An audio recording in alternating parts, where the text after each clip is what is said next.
Vamos a seguir. Entonces vamos a ver diabetes en el embarazo.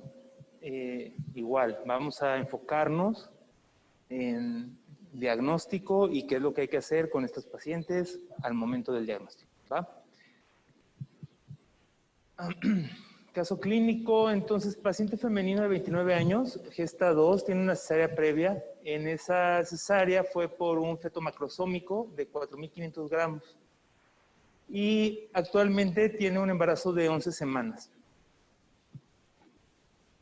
A la exploración física se encuentra una TA de 130/85, una cardíaca de 90, una respiratoria de 18, temperatura de 36,5 y peso 90 kilos, una talla de 150 centímetros y un IMC de 40. Entonces, ¿qué estudios le solicitarían a la paciente?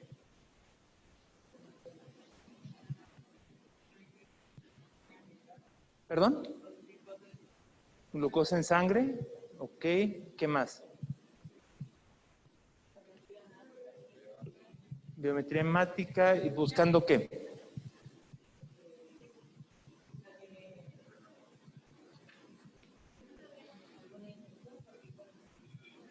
Ok. O sea, esto es para que integremos por qué vamos a hacer las cosas. La biometría hemática nos serviría para parte de control prenatal, principalmente para ver si la paciente es anémica, o sea, si tiene anemia.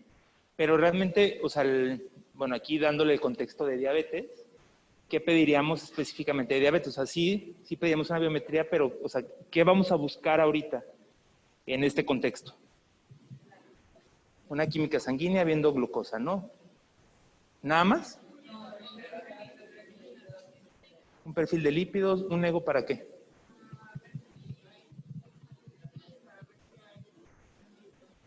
Ok.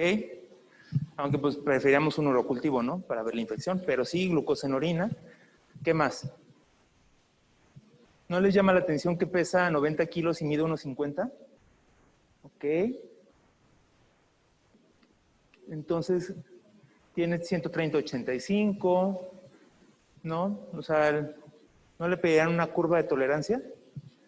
¿No? O sea, podríamos pedir una curva de tolerancia o podríamos pedir ¿qué más? Aparte de la química sanguínea. Porque si la química sanguínea está bien, ¿ya la paciente está bien?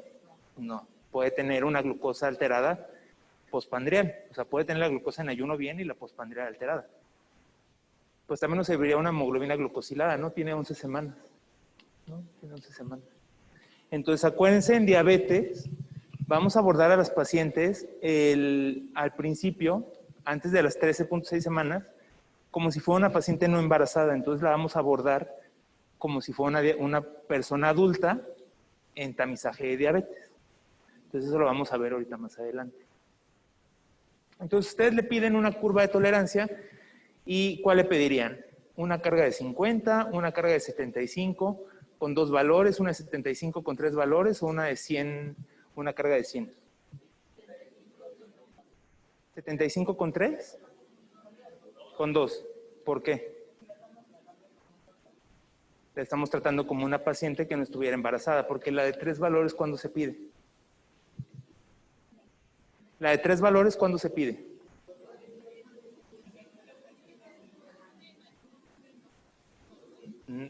¿En qué etapa del embarazo se pide entre las 24 y las 28? ¿Sí? Entonces, antes de las 13 semanas vamos a abordar a la paciente como una paciente no embarazada. Entonces vamos a usar criterios de no embarazo, ¿no? Una glucosa en ayuno, curva de tolerancia de 2 valores, o sea, de un valor y a las 2 horas. Y posteriormente en el embarazo vamos a pedir las curvas propias del embarazo, que vamos a ver más adelante. Pero entonces esto les tiene que quedar bien claro, porque depende de las semanas de gestación. Entonces sí, vamos a pedir la de 75 con 2 valores, ¿no? Se recaba el resultado y encontramos 103 en ayuno y a las 2 horas 210. ¿Cuál es el diagnóstico?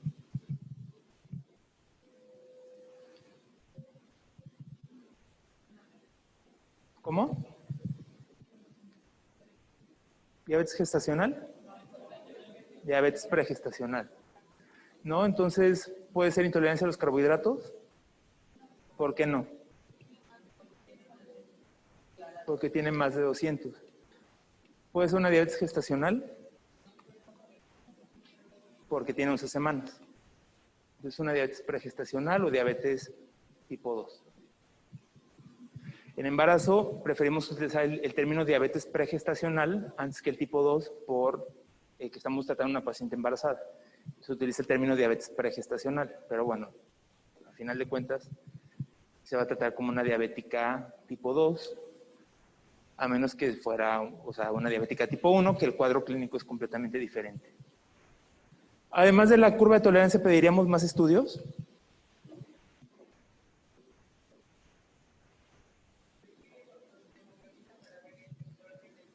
Hemoglobina glucosilada. Ajá. ¿Qué más?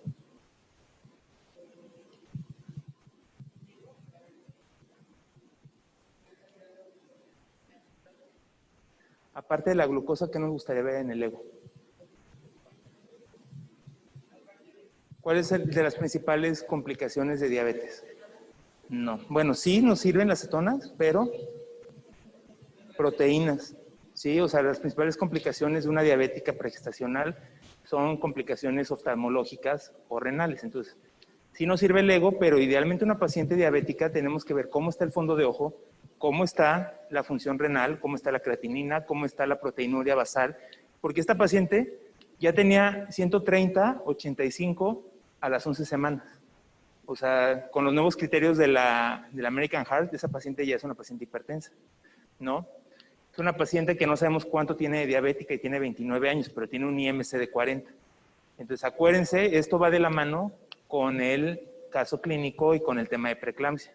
Una paciente diabética tipo 2 hay que descartarle cómo está su estado, o sea, en toda embarazada, pero en una diabética hay que ver cómo está el ojo, cómo está el riñón, para poder hacer los diagnósticos, porque esta paciente tiene alto riesgo, ¿para qué? Para preeclampsia, ¿no? Si recordamos la clase de preeclampsia, la paciente tiene indicación de profilaxis con aspirina porque tiene un factor de riesgo importante, que es diabetes pregestacional, ¿no? Entonces, para poder hacer el diagnóstico de hipertensión gestacional versus preeclampsia, tenemos que tener valores basales, como una proteinuria, como está la creatinina. Entonces, hay que integrarlo todo, ¿va? Entonces, esta paciente, lo que ya mencionaron es correcto, perfil de lípidos, hemoglobina glucosilada, hay que pedirle que la valore oftalmo para ver el fondo de ojo, hay que pedirle una proteinuria de 24 horas, hay que ver cómo está la depuración de creatinina para poder entonces ya hacer el abordaje integral de la paciente. Entonces, bueno, la diabetes en el embarazo es un padecimiento caracterizado por la intolerancia a los carbohidratos con diversos grados de severidad que se reconoce durante el embarazo. Ese es el término o la definición de diabetes gestacional que se utilizaba antes. O sea, hay guías y, o sea, vuelvo a lo mismo, puede haber preguntas que no sean preguntas actualizadas. Entonces, antes de los nuevos criterios de diabetes y de la nueva guía, diabetes gestacional era cualquier diabetes que diagnosticamos en el embarazo tuviera las semanas que tenga. La nueva guía de práctica clínica afortunadamente ya hace la diferencia entre pregestacional y gestacional. Pero recuerden que esta es la definición que se usaba antes y si la paciente tenía 12 semanas era diabética gestacional y ya después estudiaba, ¿no? Entonces, para que lo tengan en cuenta, que son el tipo de preguntas que pueden tener una respuesta ambigua. Entonces, actualmente se utiliza el término pregestacional antes de las 13.6 semanas y gestacional después de esas semanas. Tiene una prevalencia global de 3 al 19.6%. En México se estima que es del 8.7 al 17.7%. Y el 90% de los casos en México son diabetes gestacional. Obviamente para diabetes gestacional, pues vamos a tener los factores de riesgo para síndrome metabólico. Peso, la dieta, la inactividad física, etcétera. Entonces, México se considera por raza un grupo de alto riesgo para diabetes gestacional. Entonces, ¿qué vamos a hacer en la consejería preconcepcional o para qué le vamos a pedir los estudios que vamos a pedir? Bueno, idealmente una paciente diabética o una paciente antes del embarazo, deberíamos saber cómo está su estado de salud. Todas las mujeres en edad reproductiva deberían de ser orientadas en relación a un adecuado control glucémico previo a la concepción, ya que el descontrol glucémico, sobre todo antes de las 10 semanas, ¿y por qué antes de las 10 semanas?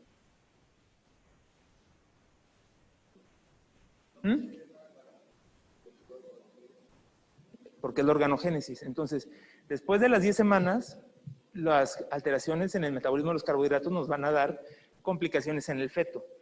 Pero antes de las 10 semanas, el estrés oxidativo que genera un inadecuado metabolismo de los carbohidratos y la metinflamación que produce la obesidad y la diabetes, nos va a dar defectos estructurales en el feto, de muchos tipos, cardíacos y sistema nervioso central principales. Entonces, a un bebé, hijo de madre diabética, hay que estudiarle el corazón, o sea, se le estudia todo, pero tienen que tener un tamizaje especial cardíaco durante la etapa preconcepcional, porque su principal complicación, si la paciente estuvo descontrolada en primer trimestre, son cardiopatías. Y mayor riesgo de embriopatías, también el sistema nervioso central, anencefalia, microcefalia, cardiopatías congénitas, síndrome de regresión caudal, son una de las muchas complicaciones de la diabetes pregestacional. Ojo, diabetes pregestacional. La diabetes gestacional nos va a dar complicaciones, pero en el feto posterior al embarazo, o sea, complicaciones más del tipo fetos macrosómicos o polidramnios, pero no tanto de defectos, porque estos defectos se asocian a una hiperglucemia materna durante la organogénesis. ¿Sale? Entonces, se recomienda que una paciente que desea embarazo tenga una hemoglobina glucosilada menor a 6.5%, que es una recomendación en general a cualquier paciente diabético. En diabetes tipo 1, por la prevalencia que pueda haber entre enfermedades tiroideas, también se necesita pedir un perfil tiroideo, pero no se hace de rutina en todas las pacientes con diabetes pregestacional, a menos que sepamos que es una diabetes tipo 1.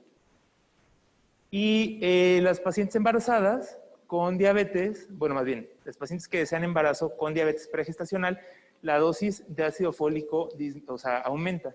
¿Cuál es la dosis de ácido fólico recomendada para prevenir defectos del tubo neural? ¿Cuánto? No. En la población general, ¿cuál es la dosis de ácido fólico? 400 microgramos. Pero en pacientes de alto riesgo, como las pacientes diabéticas, la dosis aumenta a 5 miligramos.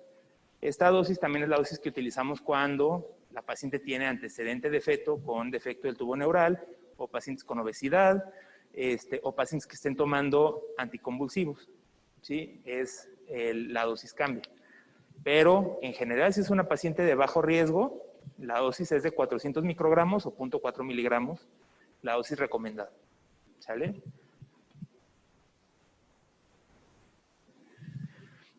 Y entonces, en diabetes pregestacional, lo que ya habíamos comentado, hay que evaluar nefropatías y retinopatías desde el inicio del embarazo e idealmente preconcepcional. Pacientes con diabetes pregestacional es una indicación para dar aspirina a dosis profilácticas. Estos son los rangos que maneja la literatura, pero idealmente son 150 miligramos. O sea, la dosis que realmente tiene efecto para prevenir preeclampsia son 150 miligramos. ¿Cuáles son las contraindicaciones para un embarazo? Una hemoglobina glucosilada arriba de 10 es una contraindicación para que una paciente se embarace. Que tenga datos ya de nefropatía o enfermedad renal crónica en estadios avanzados, o sea, que tenga una depuración de creatinina de menos de 50 mililitros por minuto, o una creatinina sérica arriba de 1.4, o que tenga una proteinuria en rangos nefróticos arriba de 3 gramos al día. Retinopatía proliferativa que no haya sido tratada, cardiopatía isquémica e hipertensión crónica refractaria. Entonces ahí se recomienda a la paciente que no, o sea, que postergue el embarazo en las condiciones que se pueden, o sea, la hemoglobina glucosilada o la retinopatía proliferativa, pues son condiciones que si la paciente lleva un régimen adecuado de alimentación y de tratamiento, pues pueden mejorar y entonces ya buscar el embarazo. Pero el resto de estas 3 complicaciones pues son cosas que no podemos revertir y que la recomendación médica es que se contraindique el embarazo. Entonces, ¿cuáles son los factores de riesgo para diabetes? Edad materna mayor a 30 años, antecedente de diabetes, y es el principal factor de riesgo, antecedente de diabetes. Aquí estamos hablando para diabetes gestacional. Historia familiar, un IMC arriba de 30 y la raza hispana que ya habíamos mencionado. Entonces, en México consideramos a todas las pacientes de alto riesgo. ¿Y por qué hago énfasis en esto? Porque en México todas las pacientes tienen que ir a tamizaje, todas. Hay guías y hay recomendaciones de otros países donde una paciente de bajo riesgo puede no ir a tamizaje porque es de bajo riesgo, pero nosotros, todas las pacientes se tienen que tamizar para diabetes. Entonces, vamos a ver el abordaje según el Diabetes Care de este año, pero no se ha modificado en los últimos 5 años. Entonces, es el mismo abordaje y es muy parecido al de la guía de práctica clínica, solo que el de la guía de práctica clínica es un poco más confuso. Este es más claro. Entonces, ¿cómo vamos a hacer el diagnóstico de diabetes pregestacional? Se debe realizar antes de las 13 semanas. ¿Sale? Entonces, bueno, 3 semanas se considera 13.6. O sea, 13.6 semanas es el tamizaje de diabetes pregestacional. Y entonces lo vamos a hacer con los criterios que ya conocemos de diabetes en el adulto no embarazada. Dos valores de glucosa en ayuno arriba de 126. Una glucosa aleatoria, una glucosa postprandial después de una carga de 75 gramos de glucosa de mayor a 200, una hemoglobina glucosilada arriba de 6.5, o una paciente que tiene síntomas de diabetes, poliuria, polidipsia, y una glucosa así random arriba de 200. ¿Sale? Entonces son los criterios que vamos a usar para diabetes. Entonces en la paciente, de nuestro caso clínico, tenía 11 semanas y entonces le pedimos la glucosa en ayuno de 2 horas, ¿sí? Con un valor de 75. Y entonces para hacer el diagnóstico de diabetes gestacional lo vamos a hacer entre las 24 y 28 semanas. Si una paciente la tamizamos en primer trimestre y la diagnosticamos como diabetes pregestacional, esa paciente ya no entra a tamizaje de segundo trimestre porque ya le pusimos el nombre de diabetes pregestacional y ya vamos a manejar a esa paciente como diabética pregestacional. Si una paciente entra a tamizaje de primer trimestre y sale normal, no le excluye de que hagamos el tamizaje de segundo trimestre. Entonces, esa paciente la vamos a tamizar 2 veces. Antes del embarazo, bueno, en el primer trimestre y a finales del segundo y tercer trimestre, o sea, entre las 24 y 28 semanas. Y entonces, ¿qué tamizajes podemos utilizar en el segundo trimestre? Bueno, en la segunda mitad del embarazo. Podemos hacer el de 2 pasos o el de un solo paso, ¿no? Entonces, el de 2 pasos es hacer un tamizaje con una carga de 50 gramos de glucosa. ¿Y qué característica tiene que tener este tamizaje?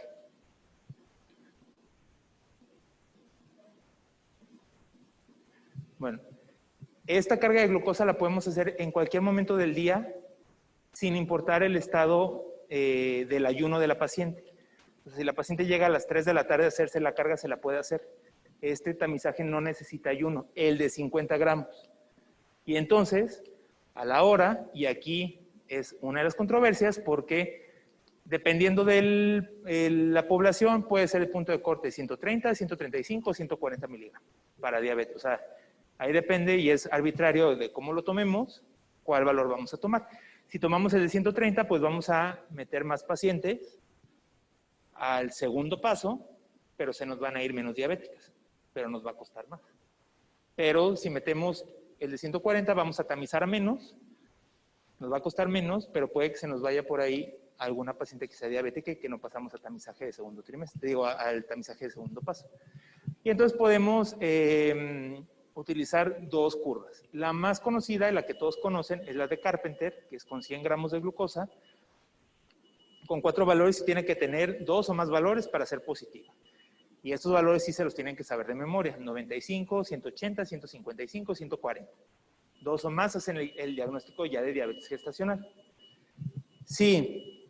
Utilizamos la de National Diabetes Data Group, entonces esta cambian los valores a 105, 190, 165, 145. Igual, 2 o más valores. Pero el más utilizado es el de Carpenter. Entonces, tamizaje de 2 pasos. Hacemos una carga de 50, sin importar el estado de ayuno de la paciente. Si sale mayor a 130, entonces esa paciente va a un segundo paso, que es una curva de tolerancia de Carpenter, con 100 gramos de glucosa y 2 o más valores hacen el diagnóstico de diabetes gestacional. ¿Hasta ahí vamos bien?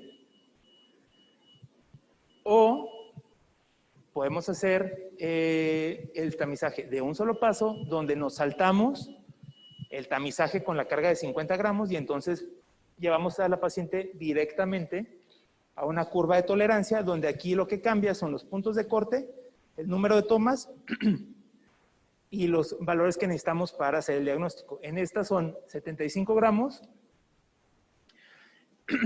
perdón, la tomamos al ayuno, a la hora y a las 2 horas, y los puntos de corte son 92, 180, 153. Muy parecidos a los otros. Pero aquí el criterio diagnóstico es únicamente un valor. Entonces, si en esta curva tiene un valor, la catalogamos como diabetes gestacional. Entonces, tamizaje de 2 pasos, carga de 50, con la curva de Carpenter. No se vale que hagamos tamizaje de 50 con esta curva. O sea, si vamos a hacer tamizaje de 50, va con la de Carpenter. Si vamos a tamizaje de un solo paso, curva de 75 con un solo valor de estos 3. ¿Sale? Este es el que propone la guía de práctica clínica, que es más confuso porque aquí lo basa en la glucosa en ayuno. Entonces, si la glucosa en ayuno está en menos de 92 y tiene factores de riesgo, le hacemos la curva en la segunda mitad del embarazo. Pero si no tiene factores de riesgo, entonces le hacemos nuevamente otra glucosa en ayuno, y si está bajo de 92 es normal y ya no le hacemos nada. Y si es de 92, la llevamos al tamizaje de segundo trimestre, que pueden ser la curva de 75 o la el de 2 pasos, con los mismos puntos de corte, pero luego en la curva de Carpenter utilizan los valores de la curva de un solo paso. Entonces es un tamizaje muy complicado el de la guía de la práctica clínica, porque mezcla tanto la de Carpenter de 2 pasos como la de la curva de un solo paso de 75 gramos. Entonces, es más fácil el abordaje del Diabetes Care, pero pues que sepan que la guía de práctica clínica lo maneja de esta manera, y puede que les pregunten cualquiera de estas dos, y entonces ahí entramos en controversia porque aquí están mezclando los dos métodos de tamizaje. Y bueno, las pacientes que tienen la glucemia arriba de 92, pero abajo de 126, entonces sí va a la curva. O sea, es un tamizaje muy, muy mezclado. Entonces, por eso les recomiendo que se lo aprendan de la otra manera, que es como debe de ser, que es el de 2 pasos o un solo paso, y el tamizaje de primer trimestre aparte, como una paciente no embarazada. ¿Sale? Entonces, la terapia inicial en diabetes es la terapia no médica, o sea, dieta y ejercicio. El 82 al 93% de todas las pacientes van a alcanzar metas terapéuticas únicamente con dieta, de diabetes pregestacional. La diabetes gestacional, de la diabetes gestacional a la diabetes pregestacional, obviamente la paciente con el medicamento que esté pregestacional, lo vamos a ajustar. La metformina no es necesario suspenderla en el embarazo, la glibenclamida sí, y el resto de los fármacos. O sea, el único que está aprobado para embarazo es metformina. Entonces, los demás se maneja, o sea, la paciente diabética pregestacional se continúa metformina y ya se ve si se ajusta a un esquema de insulina o se aumenta la dosis de metformina. Y la paciente con diabetes gestacional, vamos a iniciar dieta, vamos a ver si alcanza las metas terapéuticas, y si no, ya vemos la terapia farmacológica. Se recomienda, como de forma muy general, una dieta de entre 1.600 y 1.800, sin que la dieta calculada de la paciente sea de menor a 1.600. O sea, si la paciente nos da de 1.500, sus requerimientos van a ser 1.600 de base. Si la dieta que le calculamos sale un poco más alta, entonces pues ya se ajusta. pero no se recomienda dietas de menos de 1600. Y la actividad física, al menos 30 minutos al día, 5 días a la semana o 150 minutos a la semana. Y entonces existe esta clasificación, que es la de Frenkel, que nos dice si la paciente va a responder a la terapia no farmacológica o no. Y se hace con base a la glucosa en ayuno y a la glucosa postprandial. Entonces, si la paciente tiene una glucosa en ayuno menor a 105 y menor a 120 post, esta paciente, lo más seguro, el 90% de probabilidad que la paciente responda únicamente a dieta. Pero si la paciente tiene una glucosa en ayuno mayor a 130, tiene una probabilidad del 90% que tengamos que requerir una terapia farmacológica para poder controlar a la paciente. Y o sea, la que queda en medio, que es arriba de 105 y arriba de 129, pues es 50-50. ¿No? Entonces el A1 responde a dieta y el B1 responde a terapia médica. Esto se lo tienen que aprender así. Es los requerimientos de la paciente con, dependiendo del IMC, a cuánto van a calcular la dieta. Entonces, si la paciente tiene un IMC bajo, le vamos a calcular aquí a 40 kilocalorías por kilo por día, y es la ganancia esperada de peso durante el embarazo, entre 12 a 18. Si la paciente está en peso normal, la ganancia es entre 11 y 16, con un requerimiento de 30 kilocalorías kilo día. Pero pues obviamente la mayoría de las pacientes con diabetes gestacional pues seguramente caerán en este grupo, sobrepeso y obesidad, donde la ganancia de peso será entre 7 y 11 kilogramos y los requerimientos de 25 o en obesidad de 15 kilocalorías por día y no una ganancia mayor a 9 kilos durante todo el embarazo. ¿Esto por qué es importante? Porque las pacientes con diabetes gestacional, la paciente en general, puede no tener diabetes, pero una ingesta calórica o una ganancia de peso excesiva o una ingesta alta en grasas también está asociado a resultados perinatales adversos, aunque la paciente tenga un peso normal. Un tamizaje normal de diabetes. Entonces, por eso es importante vigilar la ganancia de peso en una paciente embarazada y no embarazada. Y la dieta, bueno, pues aquí es como se calcula: 40 en bajo peso, 30 en peso normal, 25 kilocalorías en sobrepeso y 15 kilocalorías en obesidad. Y la dieta la van a dividir de esta manera. Es decir, del total de las kilocalorías que tenga una paciente en un día, el 45% de esas kilocalorías totales tienen que ser carbohidratos y no más del 40% grasas y el resto proteínas. Entonces, no les van a poner a calcular una dieta, pero sí les pueden preguntar de una dieta calculada de una paciente diabética cuánto tienen que ser carbohidratos, y que sepan que no más del 45% tienen que ser carbohidratos y no más del 40% grasas.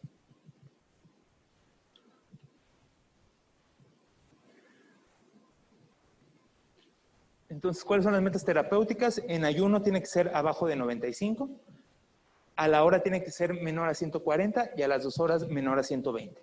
¿Sí? La mayoría de los resultados perinatales adversos se encuentran en relación a la glucosa postprandial. Entonces, por eso es importante vigilar la glucosa idealmente a la hora.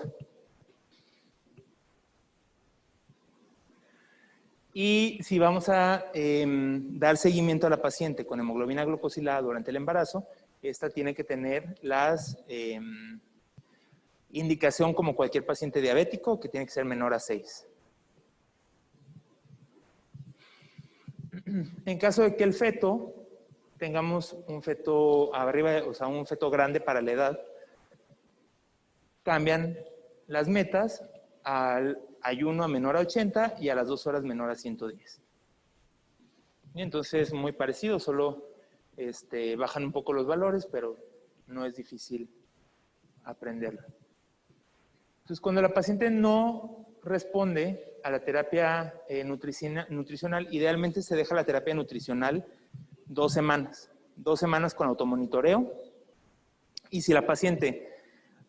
Hay que recordar que en el embarazo vamos contra reloj. Entonces, todo el tiempo que la paciente esté descontrolada son efectos deleterios sobre el feto. Por eso se vigila 2 semanas y si no, se inicia terapia farmacológica porque el riesgo de complicaciones fetales pues aumenta con el descontrol materno. Entonces, 2 semanas de dieta y ejercicio, si no mejora, se inicia terapia médica. El tratamiento de elección es metformina. Entonces, la paciente que ya tenga antecedente, por ejemplo, una paciente con ovario poliquístico, pues es candidata a metformina, y todas las pacientes que tengan un factor de riesgo como síndrome metabólico. Entonces, si una paciente tiene obesidad o ovario poliquístico, pues seguramente va a ser candidata a ¿cómo se llama? A metformina. Y la dosis recomendada, pues es como cualquier adulto, o sea, de 50 a 850 miligramos en 2 a 3 dosis, sin exceder los 2 gramos al día. Si la paciente no es candidata a metformina o la paciente ya tomaba metformina pregestacional o ya estamos a dosis tope de metformina y la paciente persiste con descontrol, entonces ya vamos a empezar terapia con insulina. O si la paciente es diabética tipo 1, pues obviamente esa paciente desde el inicio será tratada con insulina y se va a iniciar idealmente a 0.2 unidades por kilogramo de peso real. Y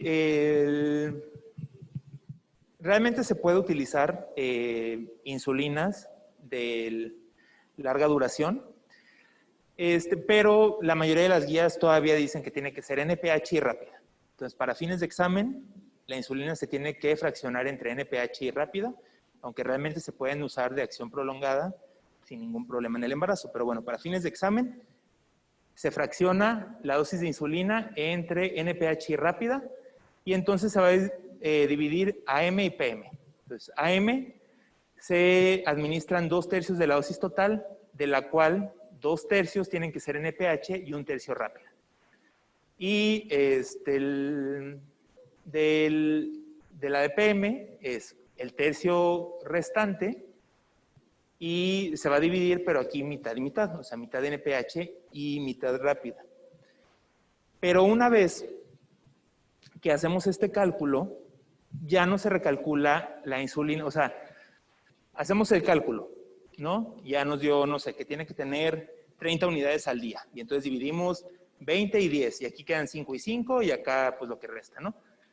Pero vemos que la paciente está descontrolada en las glucosas de ayuno, solo las de ayuno. Entonces no vamos a volver a recalcular la insulina subiéndola, no sé, a 0.3 y moviendo todo el esquema. Ahí lo que se hace es entonces empezar a modificar la insulina dependiendo del horario de acción. Si tiene alterada la glucosa de ayuno, pues entonces se modifica la NPH de la noche. Si tiene la glucosa postprandial alterada del desayuno, pues se modifica la rápida en la mañana. Si tiene la de la noche, se modifica la de la noche. Si tiene glucosas postprandiales en la tarde alteradas, pues entonces se agrega insulina rápida en la tarde. O sea, ahí ya no se recalcula el esquema, ya solo se ajusta la insulina dependiendo de las glucosas que estén alteradas. Por eso es importante que una paciente diabética lleve automonitoreo. ¿Y cuáles van a ser los criterios de hospitalización? O sea, que es importante hospitalizar a la paciente para controlar la glucosa, porque una glucosa descontrolada es alto riesgo para óbito fetal. Bueno, para óbito, porque no hay óbito no fetal. Entonces, el criterio de hospitalización será una glucosa arriba de 140 en ayuno y a la hora arriba de 180. Eso es indicación para ingresar a la paciente e iniciar insulina para ajustar el esquema. O si la paciente tiene hipoglucemias con la terapia farmacológica, entonces hay que internarla para ajustar la insulina para que la paciente pues no haga hipoglucemias. Cuando sospechemos de alguna complicación médica, o sea, que creamos que el feto tiene polidramios o que está macrosómico o alguna complicación que no podemos valorar de forma ambulatoria, pues lo ideal es internar a la paciente, estudiarla y que después se egrese. O inestabilidad metabólica, o sea que hay una mezcla entre las dos, que tenga glucosas postprandiales muy alteradas e hipoglucemias en ayuno, o que tenga realmente todas muy alteradas, entonces se interna y se vigila hospitalizada. Este también es de la guía de práctica clínica, que es como un resumen de lo que ya mencionamos, o sea, primer trimestre, ¿qué es lo que hay que hacer? Pues con diabetes preexistente, solicitar la evaluación por oftalmo, ver cómo está la función renal, ver cómo está la hemoglobina glucosilada, un diagnóstico prenatal de los defectos que se pueden evaluar en primer trimestre, pues se tiene que evaluar en ese momento, si es diabética tipo 1, TSH y T4 libre, que también ya habíamos mencionado, y también pues descartar comorbilidades como hipertensión, dislipidemia, en paciente diabética pregestacional.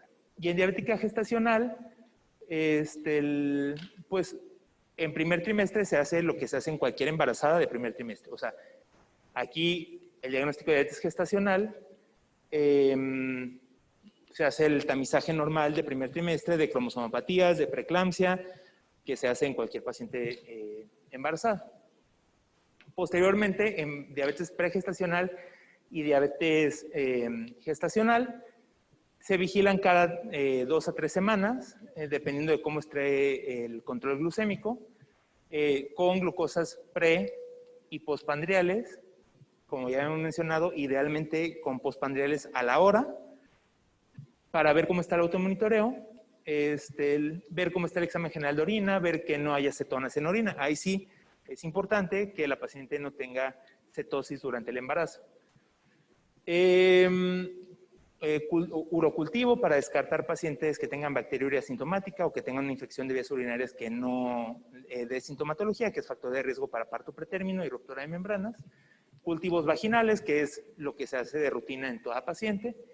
Y entre las 18 y 22, un ultrasonido estructural para ver nuevamente defectos anatómicos en el feto que no son detectables en primer trimestre. Pero pues esto es el abordaje que se debe hacer en cualquier paciente embarazada, sea diabética o no. Y posteriormente, a las semanas 28, 32, hay que estar vigilando cómo está la glucemia y cómo está el crecimiento fetal. Entonces, esto obviamente, semana 28 y 32, es en pacientes que están bien controladas. Si está bien controlada, no tenemos por qué verla más seguido.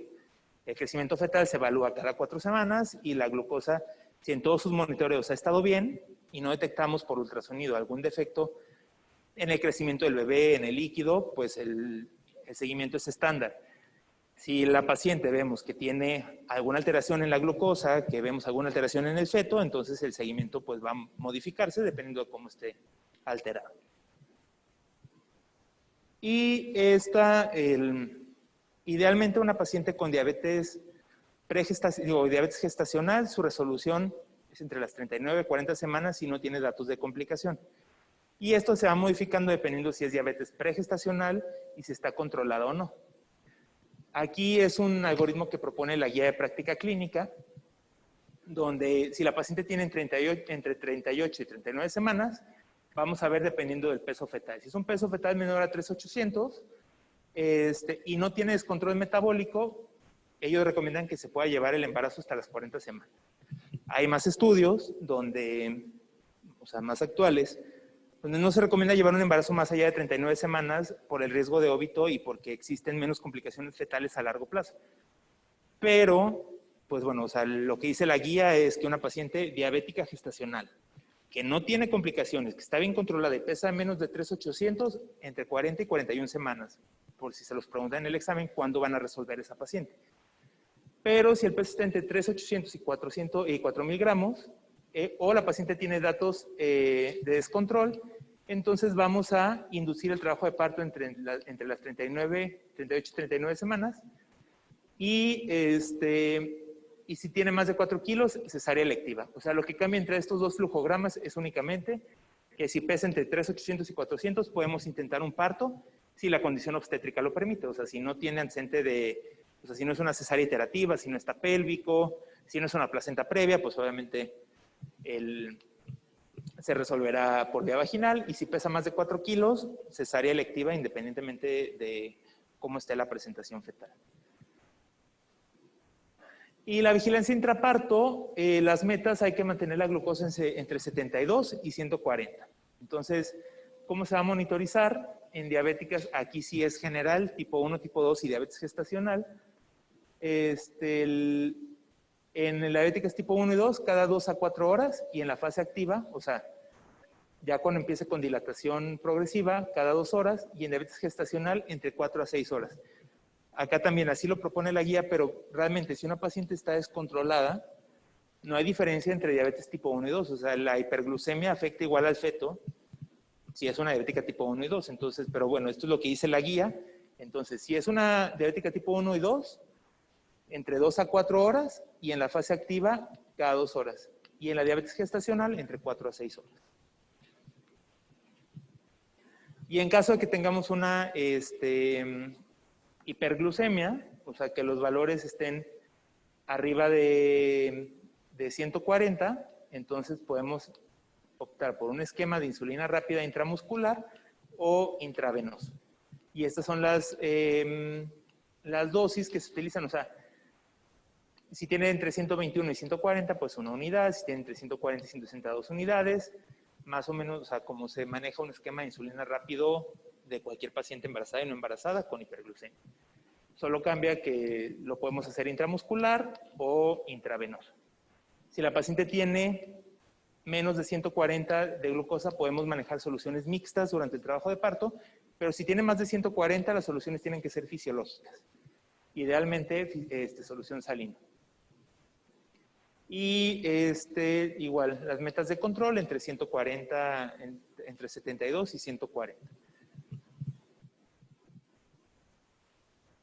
¿Qué vamos a hacer en el puerperio? Entonces, si es una paciente con diabetes pregestacional, vamos a dividir la dosis de la insulina a 1/3, y entonces esa se va a dejar, 1/3 se va a dejar mitad y mitad, y únicamente se va a dejar insulina NPH. Entonces, si la paciente estaba con 30 unidades al día, entonces se van a dejar 10 unidades divididas 5 y 5, o sea, NPH, AM y PM. Y si es una diabetes gestacional, posterior, idealmente a las 12 semanas, vamos a reclasificar con una curva de adulto para ver si la paciente ya queda como diabetes gestacional, digo, como diabetes tipo 2, o si únicamente fue diabetes gestacional. Y se recomienda que la curva se repita cada 1 a 3 años porque la diabetes gestacional es uno de los principales factores de riesgo para que la paciente sea diabética a largo plazo. O sea, 5 años, hasta el 80% pueden ser diabéticas ya tipo 2. Entonces, por eso es importante reclasificar. Y esto es cómo se recomienda. O sea, igual que cualquier adulto. Diabética gestacional a las 12 semanas, entonces, si la glucosa en ayuno está arriba de 126, bueno, aquí dice 125, pero 126, o a las 2 horas arriba de 200, entonces es diabética, ya es diabética y se maneja como una persona adulta diabética. Si la glucosa en ayuno está entre 100 y 125, o a las 2 horas entre 140 y 199, entonces se considera como una intolerancia a los carbohidratos o una glucosa alterada de ayuno, y pues se le modifican los estilos de vida. O sea, que haga dieta, ejercicio, y se vigila nuevamente con la curva de tolerancia, y si la curva es normal, o sea, abajo de 100 o abajo de 140, el seguimiento es estándar, como ya lo habíamos mencionado, cada 1 a 3 años con nueva curva de adulto. A menos que embarace, pues entonces volvemos a hacer el mismo protocolo.